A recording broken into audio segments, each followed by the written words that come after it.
Masechet Makkot Daf Yod. The Mishnah on the previous daf taught that there are 6 cities of refuge, 3 in the Jordan and 3 within the land of Canaan. And the Braita came and gave us the names of all of these 6 cities. So now we follow up and we ask, Vetu leka, and is that it? There's no more cities? It's only these 6? V'aketiv alehem titenu arba'im ushetayim ayir. Pasuk in Bimidbar says that besides these 6, you should add 42 more cities. So why does it say only 6? Amar Abaye, halalu kolotot ben ledat ben shelo ledat. Halalu ledat kolotot shelo ledat enan kolotot. Abaye says, indeed, there are these 42 more. However, they differ from the original 6 in that for the original 6, they protect someone and give him refuge, whether a person comes there deliberately or by accident. Even if someone just they killed someone by mistake, and they happen to come into that city, they're passing through, they're visiting that city, so they are protected, even though they don't even realize that they came to a city of refuge. That applies to the 6. However, for the other 42, they only provide protection if one comes there deliberately to get protection, but if they just happen to be there inadvertently, they do not provide protection. V'Chevron ir miklatu, we mentioned that Chevron is one of them, is one of the cities of refuge. Is that true? V'haketiv vayitenu l'chaleh bet Chevron kasher diber Moshe. Pasuk says in Shofetim that they gave Chevron to Kaleb ben Yefuneh, as Moshe had instructed. So this is a city that Kaleb owns himself, or he and his family, his tribe. That means it's not an ir miklat. Amar Abaye, par vadaha tichtiv et sedeh ha'ir vet hasereha natenu leKaleb ben Yefuneh. Abaye explains that the main city of Chevron was in fact an ir miklat, and Kaleb was not given the main part of the city, but rather only the outskirts, the field, the courtyards of that city, as the pasuk says, the field and the courtyard they gave to Kaleb, and so not the main part of the city. Vekedesh ir miklat havai, on the list of 6 was also Kedesh. Is that true? That's an ir miklat. V'haketiv v'adem mibsar hasidim ser v'chamat rakat v'chineret v'gomer v'kedesh v'edrei v'ayin hasor. Pasuk in Yoshua lists a bunch of fortified cities, and among the fortified cities it mentions Kedesh. Now, a fortified city is going to be one that's a large city. You don't bother building a wall, which is a huge expense and effort. You only build a wall around a large city, not a small city. V'tanya ayrim halalu eno sinotan lo tidin ketanim v'lo kerachim gedolim ela ayarot benoniyot. And we have a Braita that teaches that the cities of refuge, we don't designate a small village nor a large city, but rather medium cities to be in ir miklat. So Kedesh, since it's evident that it had a wall around it, that would have been a large city. But so it can't be an ir miklat if it's a large city, because this Braita says that it has to be a medium-sized city in order to qualify. Amar Rav Yosef tarte kedesh havai, amar Rav Asher kegon silikus ve'akra de silikus. And Rav Yosef says there's 2 cities called Kedesh, and so one was in fact a big city with a wall around it. That's not the one we're talking about. It was another medium-sized city called Kedesh. That was the ir miklat. And Rav Asher in fact teaches that here is actually Silikum, but it probably is related to Seleucus. There were many cities throughout the Seleucid Empire that were called Seleucia. There was one main one that was a big capital, but there was other ones. They were all named in honor of the emperor Seleucus. So it makes sense that there would be many cities named Seleucus. So Rav Asher is giving that as an example. Sometimes you have multiple cities with the same name, and that's how to explain the contradiction regarding Kedesh. Gufa. Now that we mentioned a little part of a Braita, we're going to quote the entire thing and analyze it. Cities of refuge are not made from small villages or large cities, but rather medium-sized cities. And we only designate a city to be a city of refuge if it's near water. And if it's not near water, we bring water. So it should be near a river or some kind of natural water source. And if not, then we'll dig a channel and irrigation to bring water from a river to that city, so that it should be a place that's comfortable to live. ואין מושיבין אותן אלא מקום שווקים, ואין מושיבין אותם אלא מקום אוכלוסין. נתמעטו אוכלוסיהן, מוסיפין עליהם. נתמעטו דיוריהן, מביאים להם כהנים, לוויים וישראלים. And we only designate a city of refuge in a place that there are markets, so that the people that live there can go and be able to buy and sell things. And we only make a city of refuge in a place that's near a populated area. And the reason for that would be that if the Goel Hadam, the avenger, would come with a whole band of troops to come and try to conquer the city in order to get the murderer who killed that person's relative. So if there's a large population around, then that will be a buffer and won't let the guy in. Now, if the population in the surrounding area lessens, then we have to bring more people in order to keep that protection. So we'll encourage some people to come and move there to increase the population. And if the members of the city itself go down, has to be a medium-sized city. So now, if the city population itself goes down, then we bring in Kohanim, Leviim, Yisraelim, and you want Kohanim and Leviim there because they're religious leaders, and they will keep the city safe and learned, and a good place for someone to come for atonement, and he'll be able to learn from the Kohanim and Leviim and think what he did wrong and be more studious, more learned, and make teshuvah.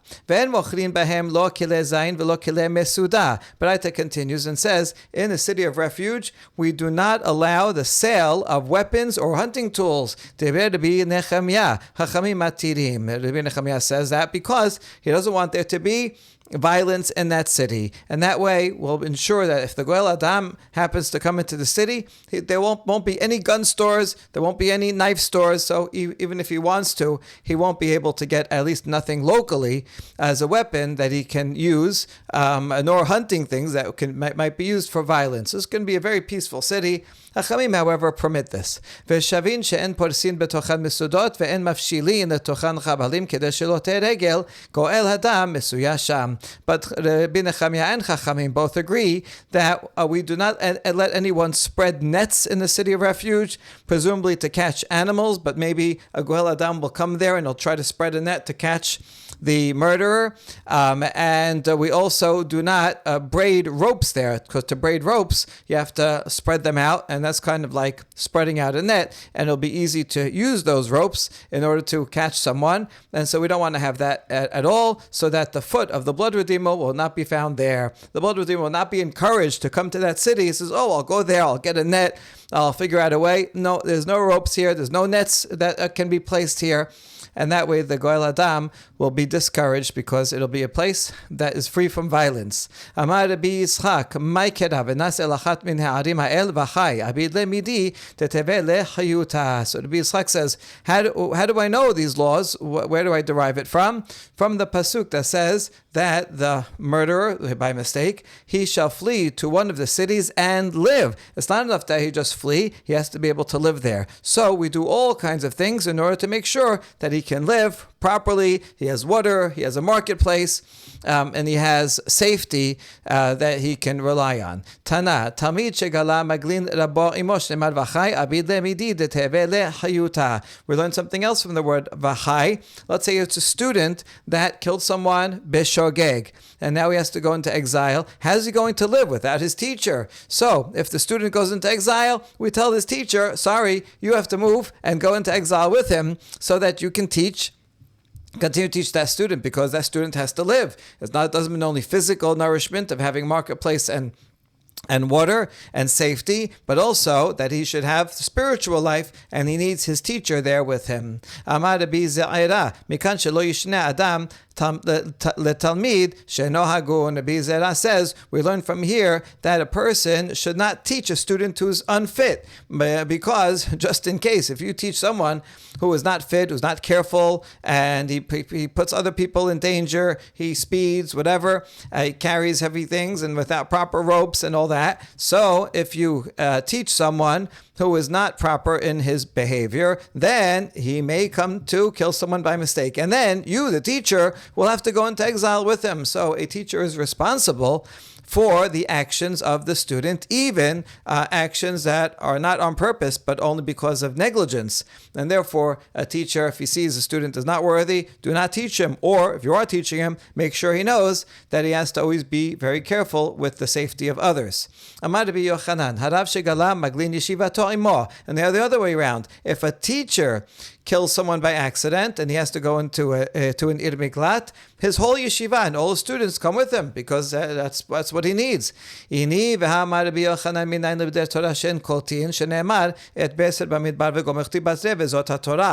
we ask about this law. Why would the teacher himself even need to go into exile? Don't we have a statement of Rabbi Yochanan who teaches that the words of Torah themselves provide refuge and safety. And we know that because of Pasuk in Devarim that first lists a bunch of cities of refuge, and it mentions Betzed in the wilderness, in the flatlands, and that was for Reuven, and it goes on and lists some other cities. And the next Pasuk after that is Vezot HaTorah, and this is the Torah. And based on this we say, just like these cities are cities of refuge, so too this Torah, as long as you're learning Torah, no harm will come upon you. And therefore, if a rabbi does kill someone by mistake, he should be able to stay where he is, and the Torah will protect him, and so he doesn't have to go to a city of refuge. And the answer is La Kashya, Ha-Beidana Da-Sigba, Ha-Beidana De-La-Sigba. So one answer is, no, it depends when. If while someone is learning Torah, then yes, he is protected at that time, but only while he's in the middle of learning Torah. If he takes a break and he takes a nap, he goes to eat, he goes to talk to somebody, then the Torah will not be protecting him at that time. So that's why he would need to go to a city of refuge. So this statement of Rabbi Yochanan is only while he's in the middle of learning Torah. Or another answer to resolve this contradiction is that when it says that Torah protects someone koltin, that means only that it protects him from the angel of death, meaning only from a natural death. But it will not protect him from a goel hadam, someone's out to come and kill him, that the Torah will not protect him even while he's learning Torah. And that's why even a rabbi who kills someone by mistake must go into the city of refuge, and then his yeshiva will come along with him. And we have a story that demonstrates that Torah does indeed protect, but from only malach hamavet, and furthermore only while the person is actually studying it. Stories about Rav Chisda. He was sitting and studying in the Bet Midrash, and the agent of the angel of death was not able to come close to him. It was time for him to die, but the angel of death could not get him because he was learning Torah non-stop. His lips would not stop from speaking Torah. So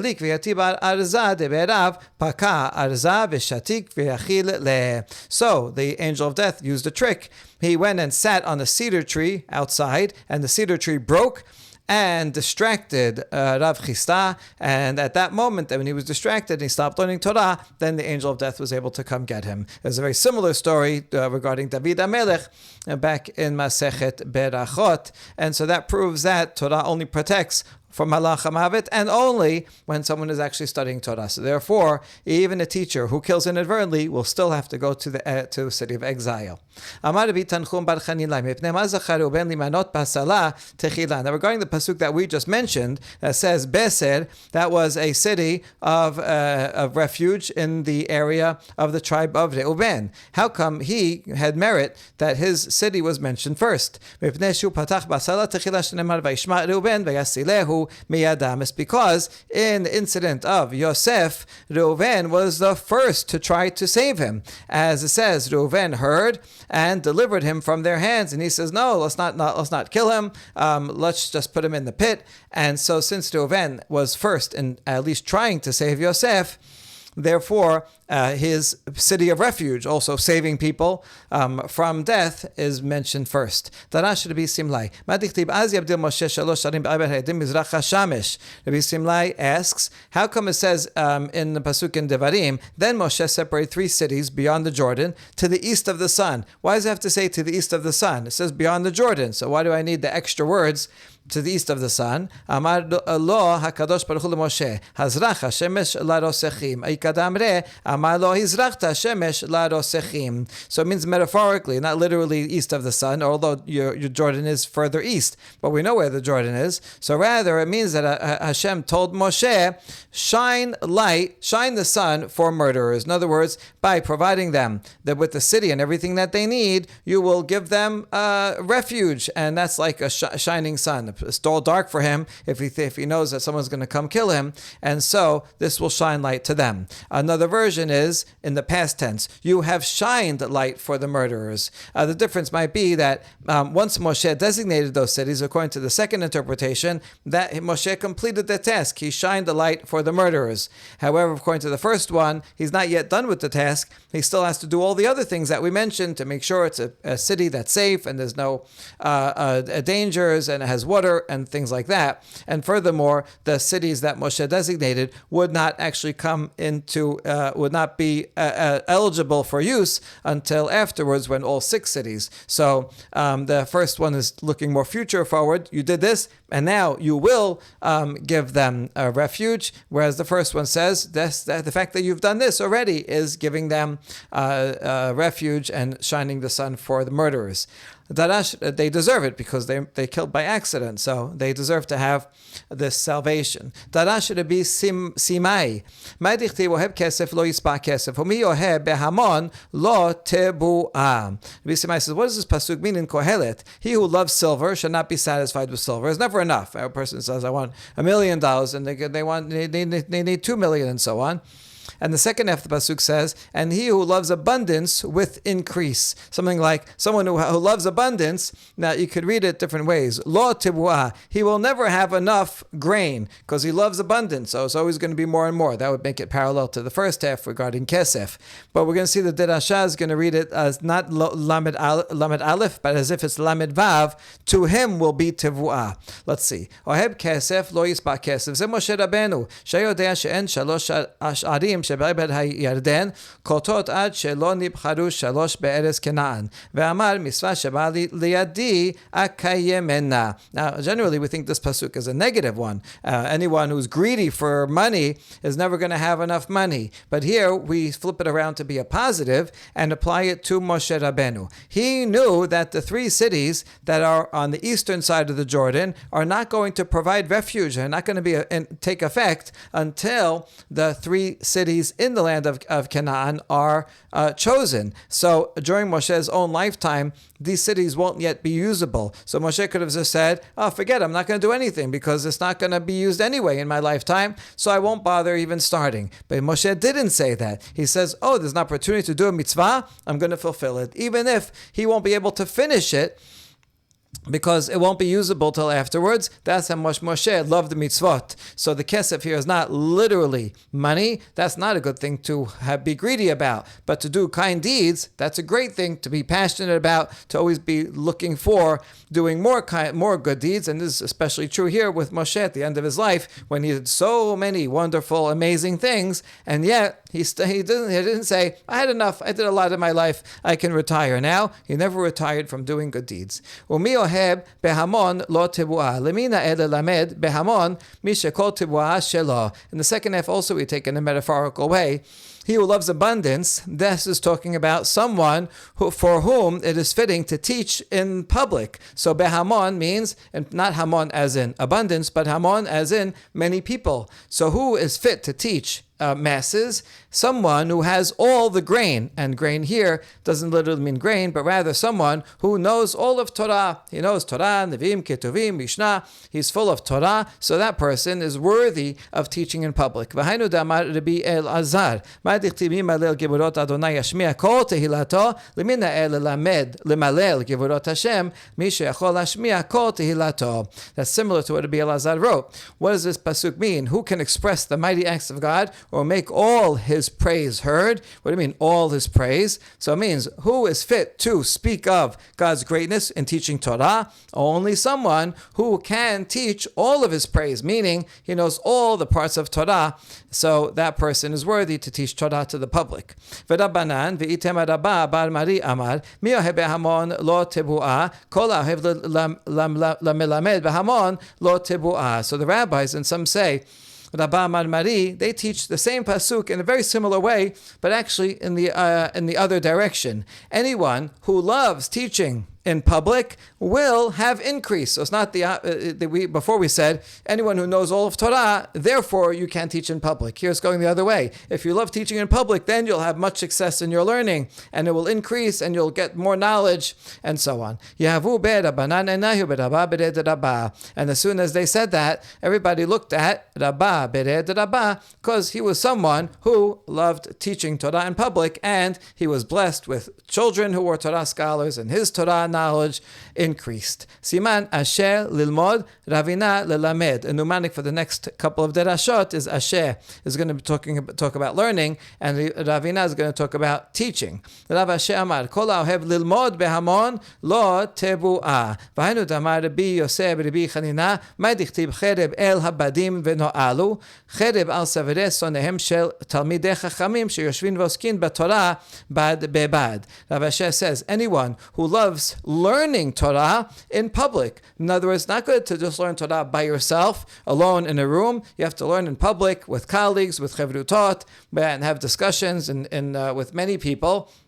If you teach Torah if you learn Torah together with many people, then you will have increase. And that's the same as what Rabbi Yosef, Rabbi Chanina taught. What does this pasuk mean in Yirmiyah? That a sword is upon habadim v'no'alu, difficult words. So it means a sword is on the neck of the haters of the Talmidei Chachamim. That's a euphemism. It means a sword should be placed on the neck. There should be a threat against those people who learn Torah, who sit and study Torah, bad bebad. That's the word habadim, alone. This person alone in one room, this person alone at home. No, that's not the proper way, and there's danger in people doing that. They're not going to be able to come to the right conclusion if they don't interact with other students and other people.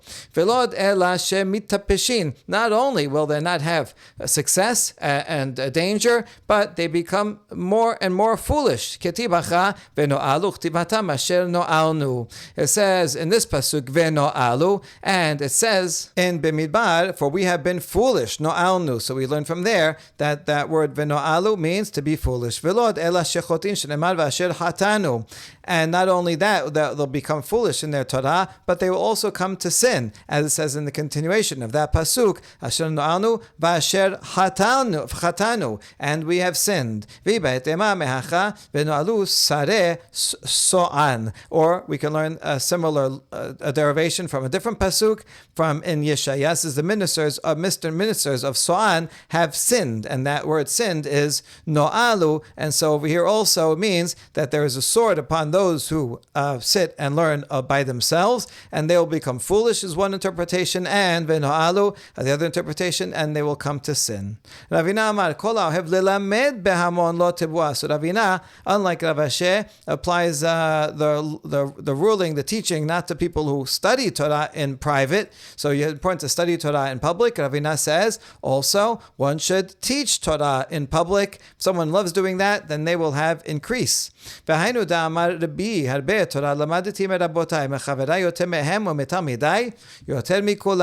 this is what Rabbi Yehuda Nasi says. I have learned a lot of Torah from my teachers, and from my colleagues I learned even more, and from my students I learned more than all of them. A famous statement. So the point is that someone comes and he thinks, oh, I don't want to waste time teaching others, I just want to learn. Yeah, but that doesn't work, because in fact when one has to teach, then you have to anticipate all the students' questions, and you have to answer their questions, and they come up with all kinds of curious things and interesting insights, and that is the greatest challenge of all, and that's what helps someone increase, and one can learn more from their students than even from their teachers or their colleagues. Amar Rabbi Yoshua ben Levi, Ma dichtiv omedot hayu raglen b'sha'arayich Yerushalayim, mi garam leraglenu she'amdu b'milchama sha'arei Yerushalayim shayu oskin b'Torah. So more in praise of the learning of Torah.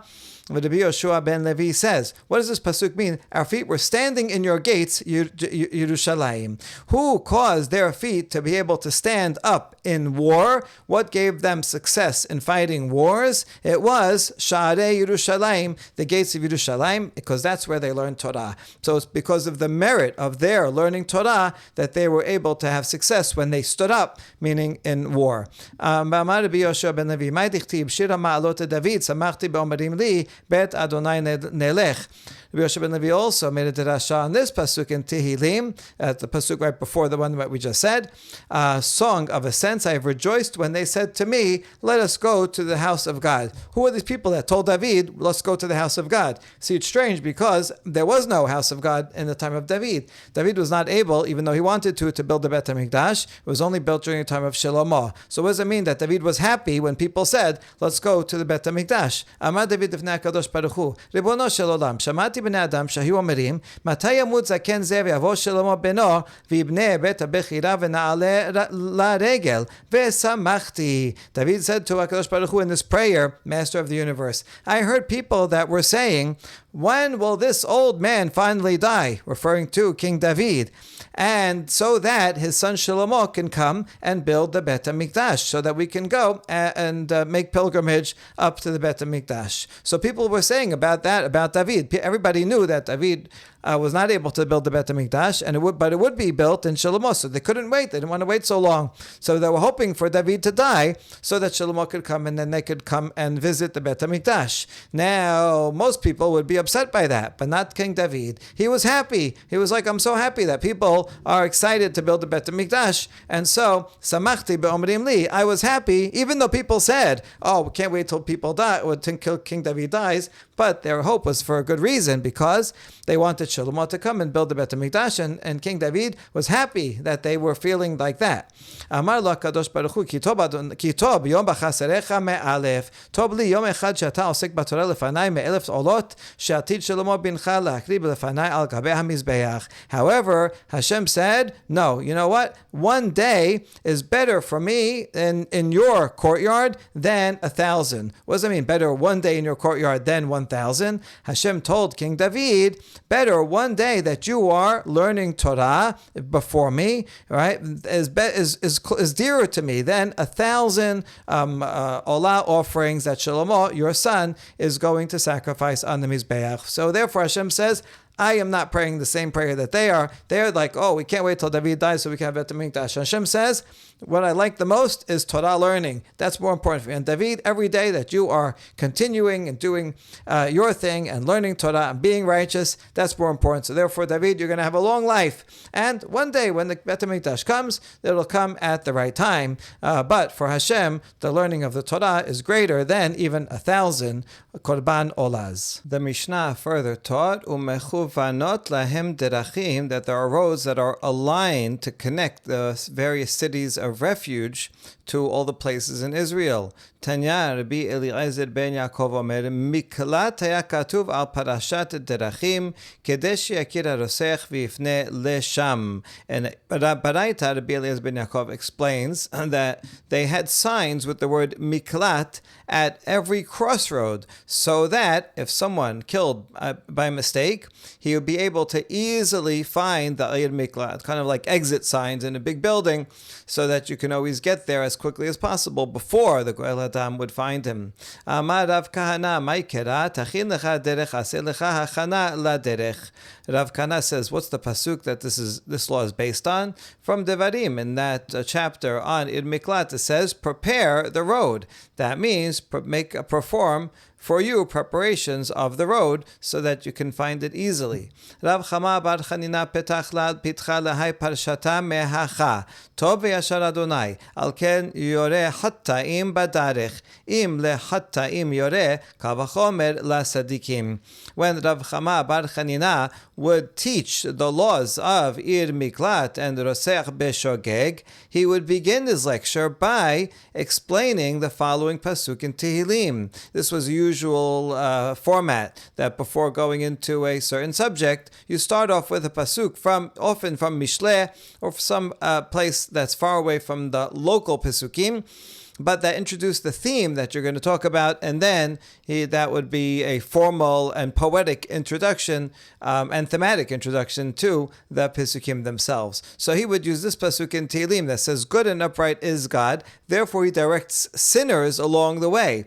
What does that mean that he directs sinners? Oh, it's talking about someone who kills Bishogeg, who is a sinner, even though he didn't do it on purpose, but he was negligent in safety for others, and yet Hashem helps him and shows him the way by making a way that he can get to the Imiklat quickly to save his life. And we learn from here, if Hashem directs the ways of sinners, then all the more so for Tzaddikim. Someone wants to is on a good path, all the more so Hashem will help that person go along that good path.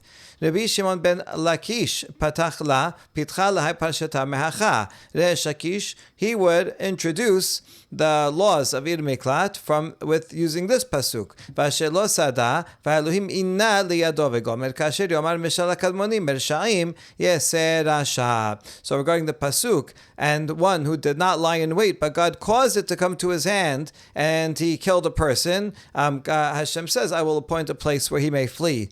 So this phrase, God caused it to come to his hand. Well, that's interesting, meaning that the person that killed by mistake, it's somehow directed by God himself. And this is explained by a pasuk in Shemuel that says, as the ancient parable says, from the wicked comes forth wickedness. That the person who kills by mistake, it's not coincidence that he killed someone by mistake and now he has to go into exile. Hashem is directing that this should happen because he's already an evil person for having done something else, and therefore he gets, as a punishment, he is directed to kill someone else by mistake. As follows, Lakish explains, this pasuk is referring to two people who both killed. One of them killed someone by mistake. One of them killed someone on purpose. But in both of their cases, there were no witnesses. So neither of them get any punishment. They didn't go into exile, nor did the other one get capital punishment. HaKadosh Baruch Hu mezmin lefundak echad, zeh sharag b'mezid yoshev tachat hasulam, v'zeh sharag b'shogeg yored basulam, v'nafal lav harago, zeh shaya b'mezid neherag, v'zeh shaya sheharag b'shogeg. So even though the human court could not punish them, Hashem will arrange it so that they both will be staying at the same hotel. And the person who had killed on purpose, he will happen to be sitting under a ladder. And the one who had killed by mistake will be going down that ladder. And he will fall down such that the guy going down the ladder will fall down on the person who was under the ladder. So the one who killed on purpose will be killed. He's the one sitting under the ladder, and that he'll get what's coming to him, because beforehand that very man killed on purpose and therefore deserved capital punishment. And the one who had killed inadvertently beforehand, but there were no witnesses, and so he didn't go into exile, so then he will kill someone again inadvertently, but this time with witnesses, so that he will get the punishment that he deserves. Amar Rabba Rav Huna Amar Rav Huna. V'amri Amar Rav Huna Amar Rabbi Elazar. Rabba, the son of Rav Huna, said in the name of his father Rav Huna, or some say Rav Huna said in the name of Rabbi Elazar, Mina Torah mina nevim mina ketubim b'derech she'adam roseh lelech ba molichin oto. I can prove from the Torah, from Nevi'im, and from Ketuvim that in a way that a person wants to go, that's the way that he is led in. In other words, when a person sets himself on a certain path, then Hashem will help him move along in that path even further. Kind of like power steering. You start off, but the power steering helps you. And this is true both for good and both for bad. If a person starts doing something good, he makes a few good decisions and starts making teshuvah, Hashem will lead him along that path and make it easy for him to go further. And the same thing is true in the negative. If a person wants to sin, then so too he will be helped along that way. We learn this from the Torah regarding Bil'am. We know that Hashem did not want Bil'am to go with the people, to go curse Bnei Israel, and he said so explicitly, do not go with them. But Bil'am kept insisting, can I just go with them? But I won't curse them. I'll do whatever you say. Can I just go with them and I won't curse them. So you know what Hashem says? You want to go with them? Okay, go with them. So otherwise, it's a contradiction. First Hashem says, don't go with them. Then he says, go with them. So don't go with them. That's what Hashem wanted. Bilam really wants to go and do what Balak says. Okay, you want to go? Fine, you can go. And then Hashem will help him even along that way, even though Hashem himself doesn't want, because that's the path that Balaam chose. We learn it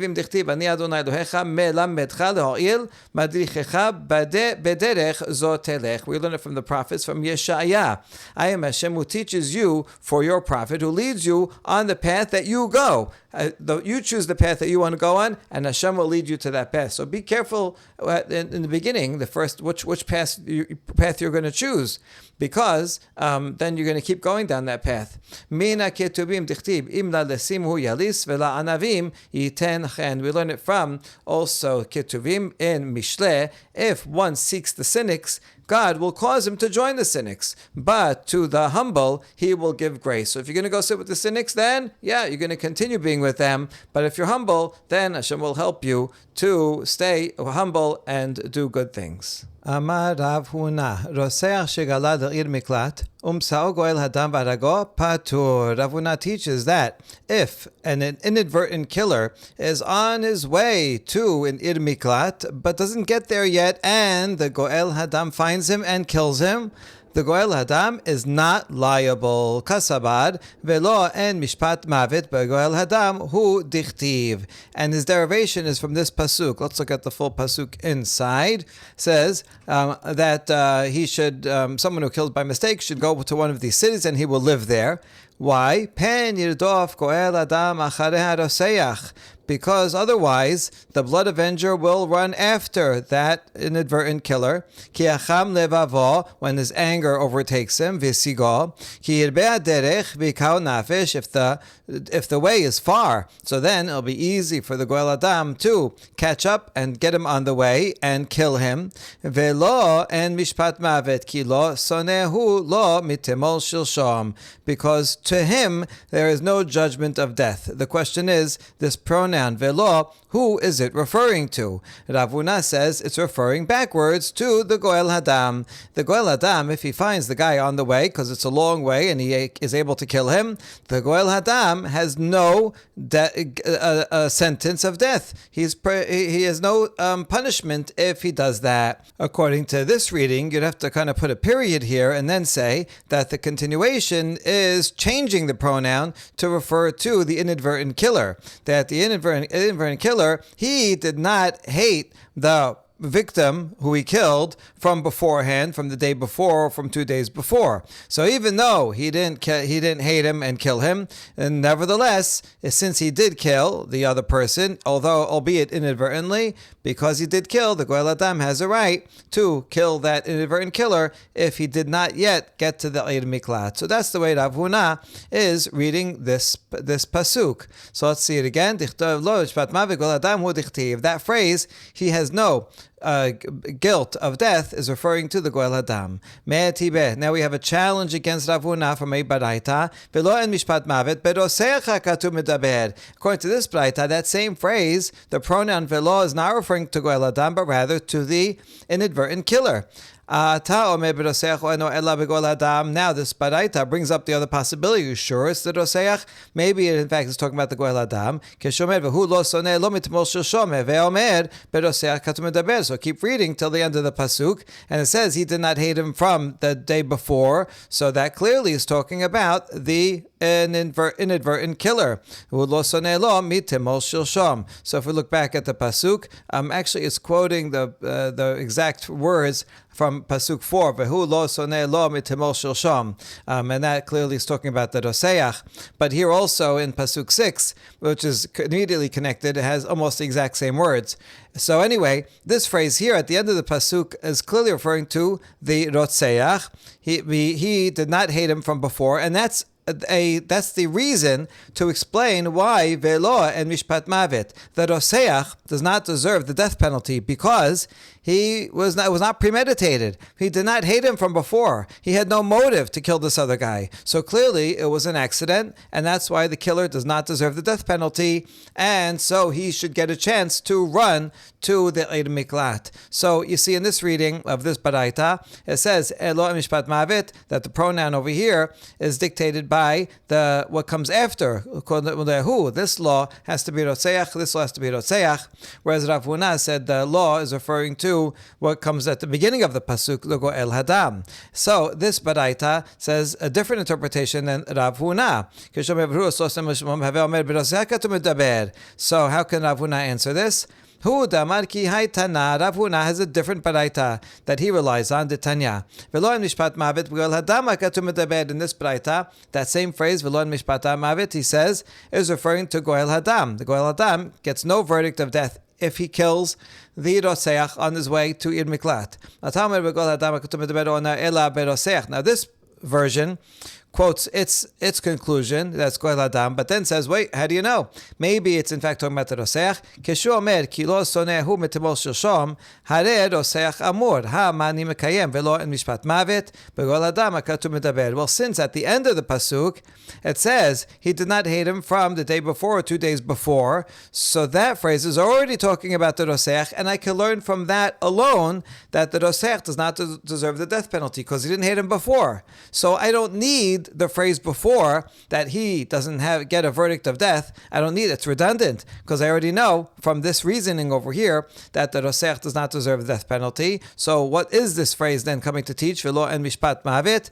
I must be talking about the Goel Adam, that if he kills the killer, who killed inadvertently, if he kills him on his way, that the Goel Adam does not get the death penalty, and that is Rav Huna's reading. So Rav Huna has what to rely on.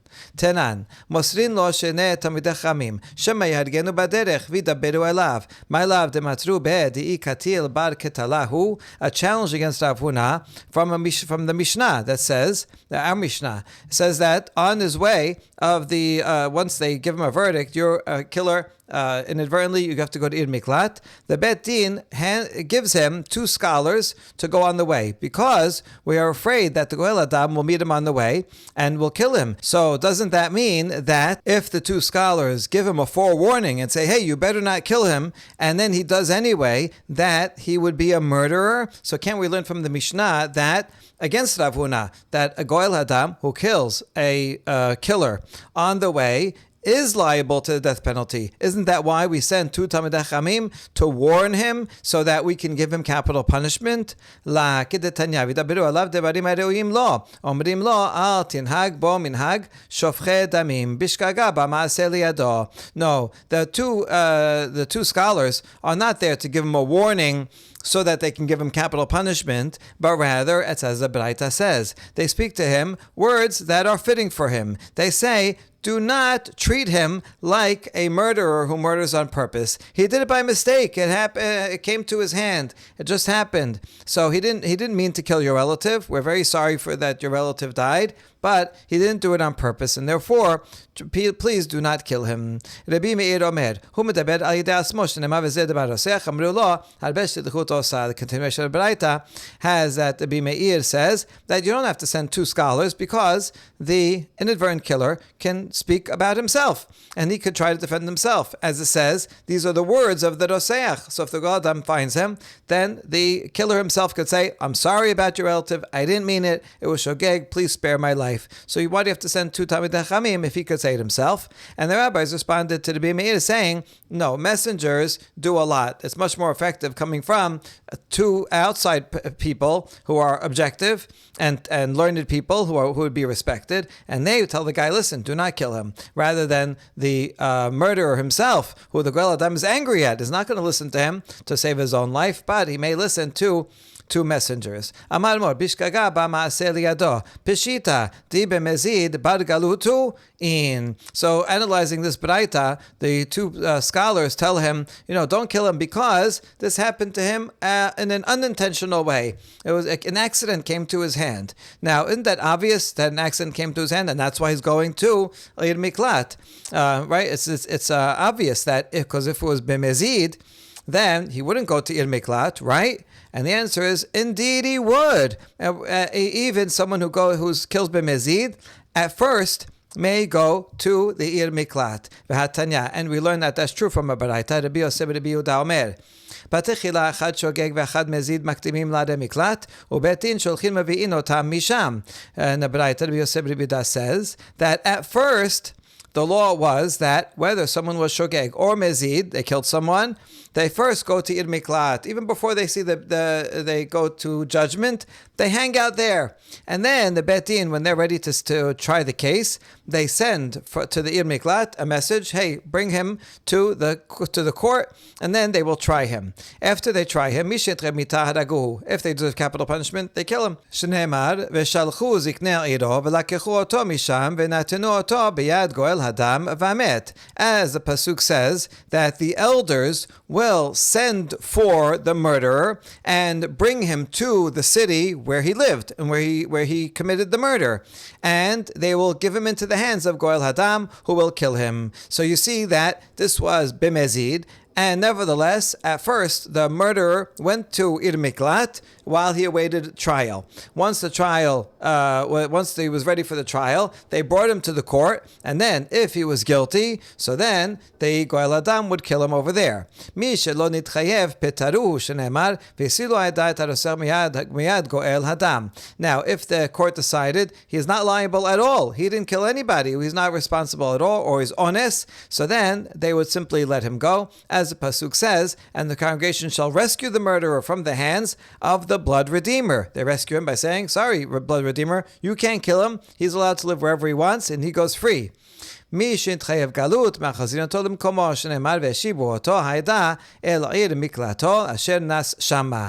court decides that he killed b'shogeg, then they return him to the Ir Miklat, as the pasuk says, that the congregation will return him to his city of refuge, to which he had fled. In other words, he already fled there. He already was there, and then he waits there. They take him out while they do until they have the verdict, while they try him, and then if he indeed killed b'shogeg, they send him back there.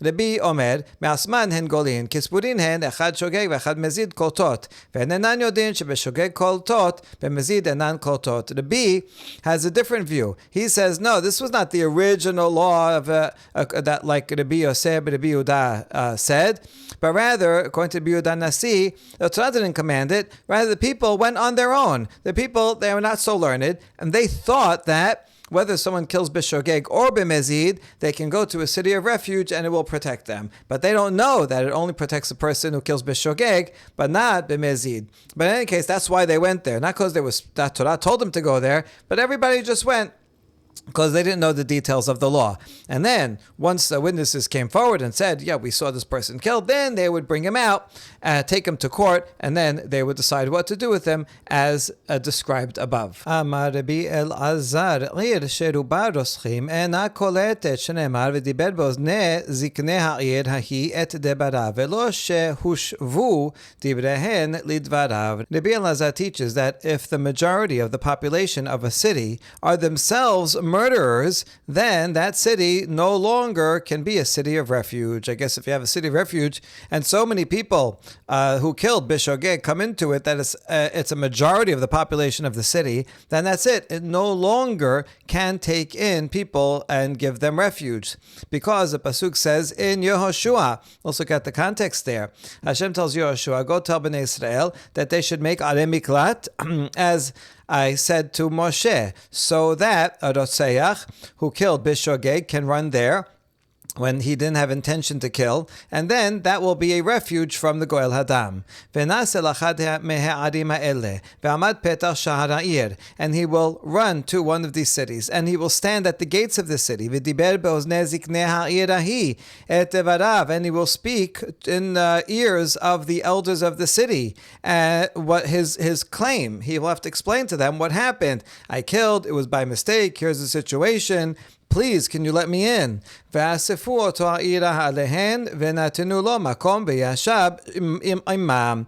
if they accept his plea, then they will take him into the city and to them, from amongst them, and they will give him a place, and he will live there. So you see that, number one, there has to be elders in the city, and it says that they will bring him in unto them. That means the majority of the people have to be good, righteous people, not a majority of killers. After all, he has to convince them to let him in. If they're all killers themselves, then he'd just be on the same page. So it means that he has to go and convince the elders who represent the majority of the city. So the majority of the city cannot themselves be killers. Rabbi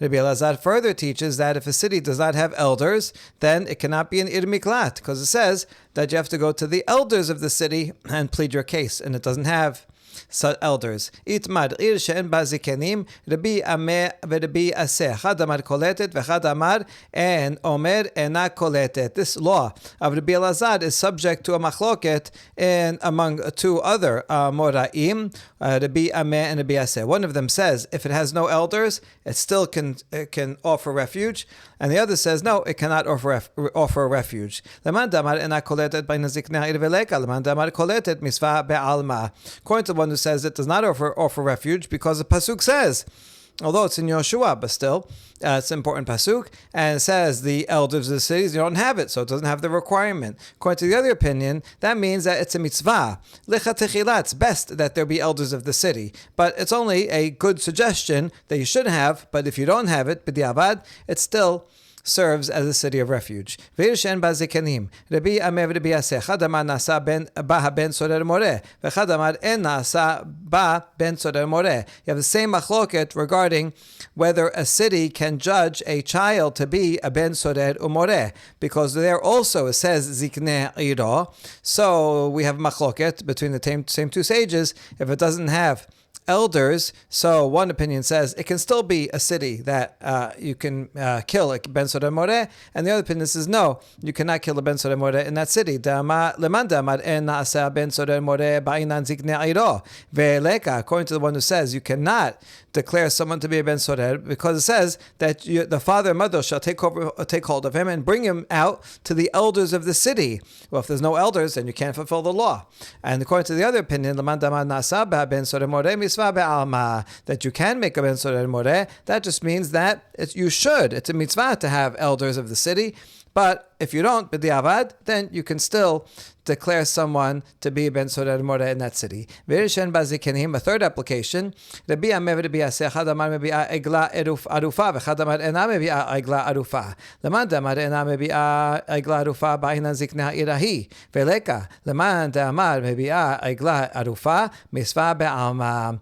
And furthermore, if a city does not have elders, Rabbi Ameh v'Rabbi Aseh, one says you can bring an egla arufa if there's someone discovered who's dead, murder mystery, near that city, then you still bring an egla arufa even if there's no elders. And the other opinion says no, you do not bring heifer whose neck you break in order to atone for that sin if there's no elders. According to the opinion that says you do not bring an egla arufa, the pasuk says that the elders of that city shall bring the calf down to the rough valley. If there's no elders, then you can't do the law. And the other opinion says it's preferable to have elders who do it, but if you don't have elders there, then you still fulfill the law even without them. Baruch Adonai La'olam, Amen ve'amen.